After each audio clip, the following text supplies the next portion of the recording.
புற்றுநோய் அப்படின்றது ரத்தத்துல உண்டாகிறது கிடையாதுங்க. ரத்தம் உருவாகக்கூடிய இடமான எலும்பு மஞ்சை பகுதியில உண்டாகி ரத்தத்துல வந்து கலக்கிறது. நம்மளுடைய போன் மேரோ எனப்படும் எலும்பு மஞ்சை பகுதியில தான் பிளட் செல்கள் உருவாகுது.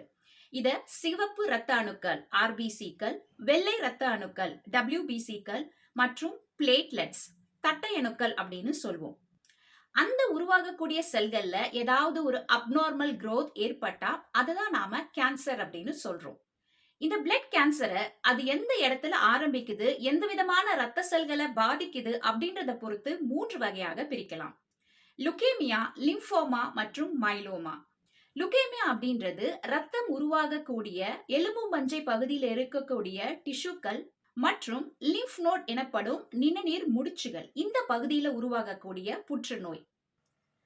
லிம்போமா அப்படின்றது லிம்பாட்டிக் சிஸ்டம் நிணநீர் ஓட்டம் மற்றும் அதனுடைய உறுப்புகள்ல ஏற்படக்கூடிய புற்றுநோய். மைலோமா என்பது எலும்பு மஞ்சை பகுதியில் இருக்கக்கூடிய பிளாஸ்மா செல்கள்ல உருவாகக்கூடிய புற்றுநோய். இந்த மாதிரி பிளட் கேன்சர்லயே 3 வகைகள் இருக்கு. இதெல்லாம் என்னென்ன அப்படின்றத இன்னும் விவரமா தெரிஞ்சுக்கலாம்.